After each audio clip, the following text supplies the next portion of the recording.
وذكر فإن الذكرى تنفع المؤمنين.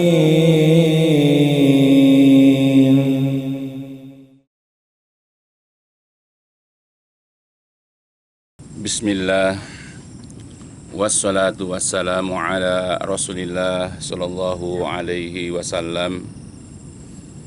Ayyuhal ikhwanu fiddin, rahimani wa rahimakumullah. Mari kita kembali dalam kesempatan ini untuk mendengarkan dan mempelajari serta memahami di antara ajaran-ajaran Nabi kita Muhammad sallallahu alaihi wasallam.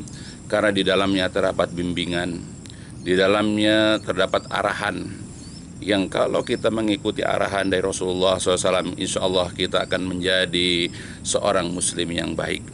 Kita akan menjadi orang yang memang diperintahkan oleh Allah Jalla wa'ala agar kita menjadi seorang muslim yang baik. Di antara apa yang diarahkan, apa yang diajarkan, apa yang dibimbing oleh Rasulullah adalah misalnya di dalam sebuah hadis yang diriwayatkan oleh Imam Ahmad. Beliau sallallahu alaihi wasallam bersabda, la yajtami'u suhun wa imanun fi qalbi rajulin muslim.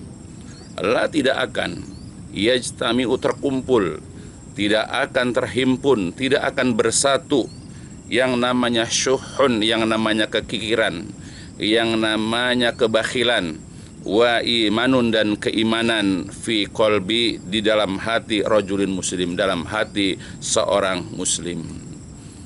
Jadi Rasulullah menjelaskan kepada kita, menerangkan kepada kita, kalau kita ingin menjadi seorang muslim yang baik, harus diingatkan bahwa dalam hati kita seorang muslim tidak akan terkumpul antara keimanan dan kekikiran. Jadi kekikiran dan keimanan adalah sesuatu yang saling bertolak belakang, sesuatu yang saling bertentangan. Tidak akan mungkin seseorang dia itu dikatakan beriman kalau dia masih memiliki sifat kikir, kalau dia masih memiliki sifat pelit.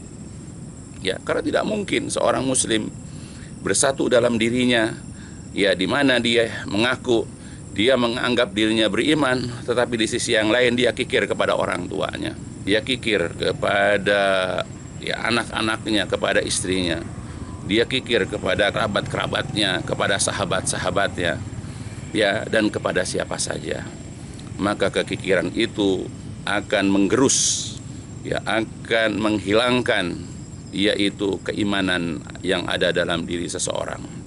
Maka kekikiran inilah merupakan bentuk akhlak yang buruk, merupakan sifat yang jelek di dalam diri seseorang. Bahkan dia bisa jadi belum dikatakan sebagai seorang muslim yang beriman. Oleh karena itulah juga Rasulullah mengingatkan kepada kita dalam hadis yang lain, wattaqus suha fa inna suha ahlaka man kana qablakum hamalahum ala an safaku dima'ahum wastahallu maharimahum. Jadi Rasul mengatakan, wattaqu, berhati-hatilah kalian, jagalah diri kalian dari as-suha, dari sifat bakhil, dari sifat kikir. Kenapa? Fa inna, karena sesungguhnya as-suha, sifat kikir itu, ahlaka, telah membinasakan, telah menghancurkan man kana qablakum, orang-orang sebelum kalian. Jadi orang-orang sebelum kita dahulu dihancurkan Allah karena mereka kikir. Tidak peduli dengan kesulitan, tidak peduli dengan kesusahan orang lain, bahkan kerabatnya, keluarganya, bahkan anak istrinya pun dia kikir. Ya, apalagi kepada orang lain. Maka Allah hancurkan orang-orang terdahulu, Allah musnahkan mereka. Salah satu penyebabnya adalah karena mereka kikir. Kenapa? Hamalahum ala an safaku dima'ahum, karena kekikiran itulah yang mendorong mereka, ya, yang memotivasi mereka untuk menumpahkan darah mereka. Banyak orang membunuh orang lain karena kikir. Dia tidak ingin hartanya berkurang, maka dia singkirkan orang, dan bahkan wastahallu maharimahum, dan menghalalkan segala perkara yang diharamkan. Nah, itu banyak orang, ya, karena mengendap dalam dirinya, ya, karena ada di dalam dirinya itu kikir, ya, maka dia bisa jadi menghalalkan apapun yang Allah haramkan. Maka sebab itu janganlah kita membiarkan diri kita yaitu dikuasai oleh sifat yang namanya sifat kikir ini. Karena kekikiran ini adalah merupakan sifat merupakan perilaku, merupakan hal yang dilarang yaitu oleh agama. Maka kita singkirkan, apalagi dikatakan bahwa antara keimanan dan kekikiran itu tidak akan bisa menyatu dalam hati seorang muslim. Bahkan Allah Jalla wa'ala mengingatkan kepada kita tentang keburukan daripada sifat kikir, sebagaimana dikatakan dalam Al-Quran surat Ali Imran. A'udzubillahi minasyaitonirrajim. Wala yahsabanna alladziina yabkhaluna bima atahumullah min fadli huwa khairul lahum bal huwa syarrul lahum sayutawwaquna ma bakhilu bihi yaumal qiyamah. Janganlah sekali-kali orang-orang yang bakhil dengan apa yang Allah berikan kepada mereka sebahagian daripada karunia menyangka bahwa kekikiran itu adalah baik bagi mereka. Bahkan sebetulnya huwa dia, sifat kikir ini adalah syarun, merupakan keburukan lahum bagi mereka. Jadi banyak orang menyangka bahwa dengan dia kikir itu baik. Tidak, bahkan kekikiran itu adalah buruk buat dia. Berapa banyak orang yang mengatakan, yang mempunyai moto, ya hemat pangkal kaya katanya. Padahal sebetulnya bukan hemat pangkal kaya, kikir pangkal kaya katanya. Dia pikir dengan kikir, dia berasa dengan dia menghemat itu adalah merupakan kebaikan yang akan menyebabkan dia itu mendapatkan kekayaan.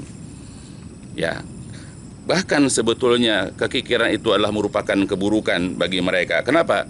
Sayutawwaquna ma bakhilu bihi yaumal qiyamah. Jadi apa-apa yang mereka kikirkan, ya nanti pada hari kiamat akan dikalungkan di leher-leher mereka kelak nanti di hari kiamat. Jadi apa yang mereka kikirkan, apakah hartanya, makanannya, atau apapun yang mereka miliki nanti, ya akan diketahui sifat kikirnya dari apa saja yang dikalungkan pada leher orang tersebut. Aliyadzubillah. Ya, jadi jangan sekali-kali kita beranggapan bahwa dengan kita kikir, dengan kita pelit, dengan kita bakhil, ya sehingga kita tidak peduli dengan kesulitan orang, kita tidak peduli dengan kesulitan, kesusahan orang, lalu itu adalah baik. Karena dia beranggapan bahwa hartanya akan tetap bersama dia, bahwa hartanya itu ya tetap akan dimiliki. Ingat bahwa sebetulnya kasihan orang yang kikir ini. Ya, dia dalam sehari-harinya seperti orang miskin.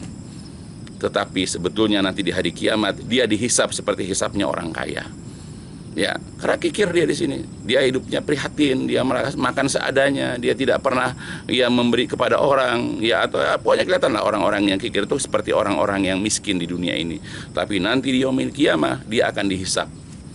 Dia nanti akan diperhitungkan hartanya itu sebagaimana orang kaya karena dia banyak hartanya, aliyadzubillah. Maka sebagai seorang muslim tidak pantas bagi kita yaitu berada dalam hati kita, berada di dalam sanubari kita, yaitu sifat kikir. Maka singkirkan yaitu dengan segera kekikiran yang ada dalam diri kita. Apalagi usia kita tidak muda lagi. Ya, berapa banyak sih harta yang kita miliki ini yang dapat kita nikmati? Sebanyak-banyaknya harta kita yang kita makan cuma sepiring nasi. Ya, hanya lauk-lauk. Ya hanya beberapa saja di antara makanan. Yang kita pakai pun ya hanya yang kita pakai saja. Tidak semua pakaian yang kita miliki kita pakai. Begitupun sepatu atau sendal. Ya tidak mungkin orang sekali berangkat memakai misalnya 10 pakaian, memakai katakanlah 5 sendal atau sepatu, nggak mungkin. Ya dia hanya akan menggunakan yang dia bisa pakai saat itu. Ya ingat bahwa kita ini hidup tidaklah lama, maka manfaatkan. Apalagi kalau kita paham bahwa apa-apa yang kita infakkan, apa-apa yang kita sodakohkan, apa-apa yang kita pergunakan fisabilillah dari harta kita, itulah yang namanya sebenarnya milik kita. Kalau kita niatkan ikhlas bersedekah karena Allah. Sedangkan yang kita miliki belum tentu milik kita. Karena suatu waktu nanti kita akan pergi meninggalkan harta yang kita kikirkan. Kita akan meninggalkan rumah, kendaraan yang kita miliki. Dan kemudian habis harta kita dan nanti akan diperebutkan ya oleh ahli-ahli waris kita. Maka sebelum itu terjadi, manfaatkan untuk fisabilillah, manfaatkan untuk beribadah kepada Allah. Jangan sia-siakan anugerah yang Allah berikan kepada kita di dunia ini. Manfaatkan sekali lagi untuk beribadah kepada Allah. Insya Allah harta yang kita miliki, ya apapun yang kita manfaatkan untuk bersedekah, untuk berinfak ataupun fisabilillah, ya nanti akan mendatangkan faedah untuk kita nanti di hari kiamat. Maka sekali lagi perbaiki iman kita, ya kokohkan iman kita, murnikan iman kita. Salah satunya adalah dengan cara menjauhi, membuang sifat kikir di dalam hati kita. miliki sifat dermawan, miliki sifat penyayang ya kepada orang, ya dengan cara perhatian, memberikan bantuan-bantuan kepada orang. Sebagaimana juga Rasul pernah mengatakan, wallahu fi aunil abdi makanal abdu fi auni ahi. Allah senantiasa akan menolong kita, dan kita suatu waktu butuh bantuan, kita butuh pertolongan Allah, dan Allah senantiasa akan membantu kita selama kita siap membantu, ya, yaitu membantu seorang hamba. Wallahu fi aunil abdi makanal abdu fi auni akhihi.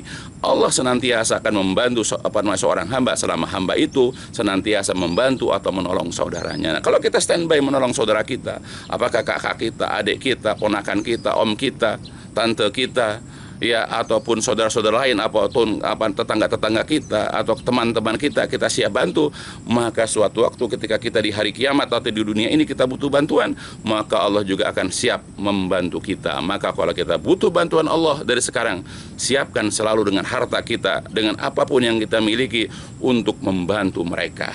Dan Allah tidak akan menyalahi janjinya. Insya Allah Allah juga akan membantu kita suatu waktu di mana kita butuh bantuan, di mana tidak ada orang yang dapat membantu kecuali Allah. Ya, mudah-mudahan ini menjadi pendorong, ini menjadi pemotivasi buat kita semua, ya, agar menghilangkan sifat kikir atau bakhil dan mendatangkan sifat dermawan dalam hati kita yang kita lakukan, yang kita kerjakan dalam kehidupan kita sehari-hari. Ya, mudah-mudahan ini berfaedah, bermanfaat untuk kita semuanya. Ya, dicukupkan sampai di sini. Insya Allah kita akan lanjut nanti pada kajian-kajian singkat berikutnya. Walhamdulillahalamin. Subhanakallahumma wa bihamdika. Asyhadu an la ilaha illa anta astaghfiruka wa atubu ilaik. الدين النصيحة قلنا لمن يا رسول الله قال لله ولكتابه ولرسوله ولأئمة المسلمين وعمتهم